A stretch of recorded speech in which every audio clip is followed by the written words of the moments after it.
never join.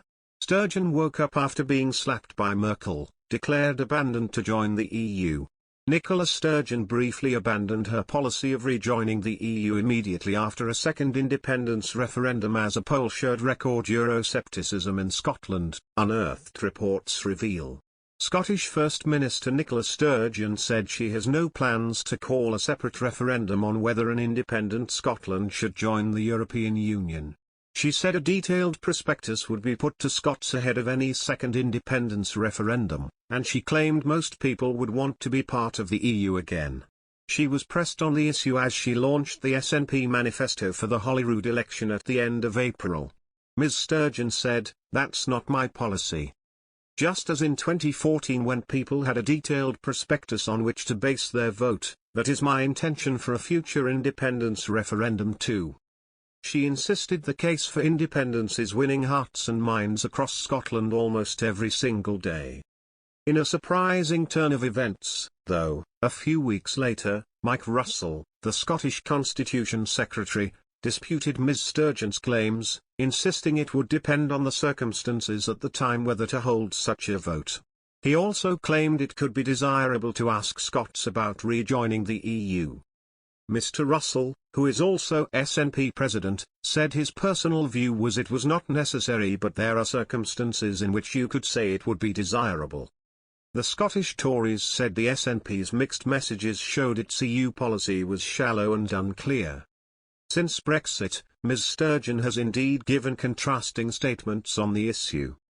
In March 2017, it emerged she was to abandon the SNP's policy of rejoining the EU immediately amid record Euroscepticism in Scotland. Just a day after the Scottish First Minister demanded a second vote on independence, senior SNP sources told the Daily Telegraph that Ms. Sturgeon wanted to try to join the European Free Trade Association, EFTA, instead. They said that Ms. Sturgeon saw EFTA membership as a more realistic goal than full EU membership.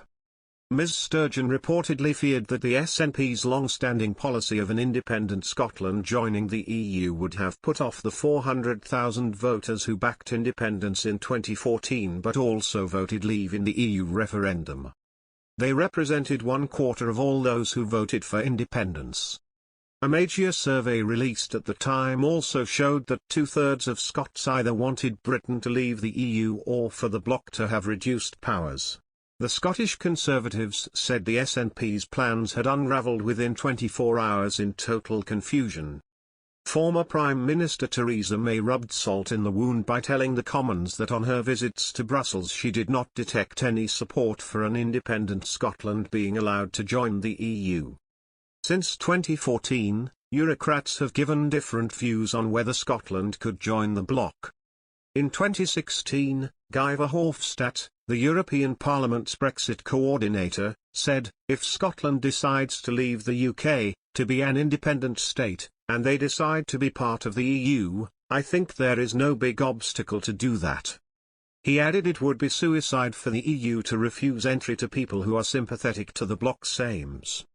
Moreover, after the Brexit referendum, Mr. Verhofstadt wrote on Twitter, "It's wrong that Scotland might be taken out of the EU, when it voted to stay." Happy to discuss with Nicola Sturgeon. In an exclusive interview with Express.co.uk, Italian MEP Marco Campominesi claimed the chances of an independent Scotland joining the EU are very low. However, he revealed how, in order to disrupt internal politics in the UK, Brussels did court Ms. Sturgeon at the beginning of the Brexit talks. He said, "With Scottish independence, Brussels has shown the greatest possible hypocrisy." During the withdrawal agreement talks, the former president of the European Commission Jean-Claude Juncker was courting the Scottish nationalists, making them believe they were welcome in the EU. It was only done to destabilise the UK government. Brussels could not have had the same attitude towards the Catalans because Spain strongly supports the European Commission. The hypocrisy would have been so evident that Brussels had to stop engaging with Sturgeon. Mr. Campominesi added, "Anyway, there is no way Spain is going to allow the Scots in if they do go independent."